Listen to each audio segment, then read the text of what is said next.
Ito ang Pilipinas. Nahati ito sa tatlo, ang Luzon, Visayas at Mindanao. At dito sa Visayas natin matatagpuan ang ating bida, ang kwento ng isang batang mahiyain. Kaya umpisahan na natin ang ating kwento. Ang kwentong inyong mapapanood ay kwento ng isang batang mahiyain at inaapi ng kanyang pamilya. Taong 1980, napagdesisyonan ng ating bida na lumuwas ng Maynila at doon makipagsapalaran. At hindi naman siya binigo dahil nakapasok siya kaagad sa isang restaurant sa tulong ng isang kaibigan. Sa paglipas ng taon, dito niya nakilala ang isang matandang lalaki na hindi niya akalain na yun ang magpapabago sa kanyang buhay. At dito na nga naging magkaibigan ang dalawa hanggang sa niyaya siyang pumunta sa bahay ng matanda. Laking gulat niya nang pagdating niya sa bahay ng matanda. Hindi niya akalain na ganito pala siya kayaman. Hanggang sa tanungin siya ng matanda kung nakapagtapos ba siya ng pag-aaral. At ang sagot niya ay hindi. Kaya nag-alok ang matanda na kung gusto mo bang mag-aral, ako nang bahala sa iyong mga gastos. At dito ka na rin tumira sa bahay ko. At ituring mo na rin itong iyong pamamahay.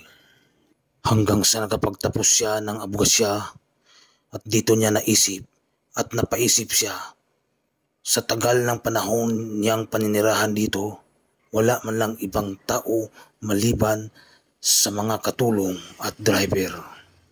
At dito niya kinausap ang matanda at ang sagot ng matanda sa kanya, pagdating ng araw, sasabihin ko rin sa iyo. Hanggang sa nanghihina na ang katawan ng matanda. At dito na nga, sinabi na ng matanda sa kanya na wala siyang anak or pamilya. Yumaman man siya ng ganito kayaman, ito'y dahil sa kanyang pagsisikap. Pagsisikap na walang tulong ni numan. At walang ni isang pamilya ang nakakalam na ganito pala siya kayaman. At dito sinabi sa kanya ng matanda na alisin mo lahat ng galit sa iyong puso at isipan kung ano man ang iyong dinanas nung naroon ka pa sa inyong bayan. Alisin mo ang lahat ng puot kung ikaw may magbabalik probinsya. Hanggang sa namamaalam na yung matanda. At dito may biglang dumating na bisita. At napag-alaman niya ay ito'y abogado ng matanda.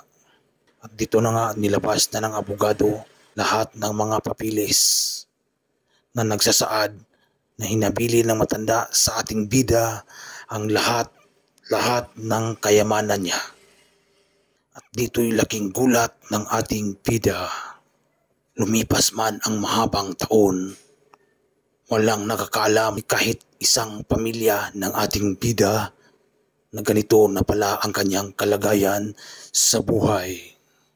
Hanggang sa napagdesisyonan ng ating bida na umuwi sa bayan ng kanyang kinalalakihan kung saan naroroon ang kanyang mga kaanak. At dito'y nagtataka ang kanyang mga kaanak dahil sa pagkakaalam nila hindi ito nakapagtapos ng pag-aaral. Ngunit ganun pa man, gaya ng bilin sa kanya ng matanda, na alisin ang puot at galit sa kanyang puso. Kaya lahat ng kanyang kaanak na nangangailangan ng tulong, ito'y kanyang tinutulungan.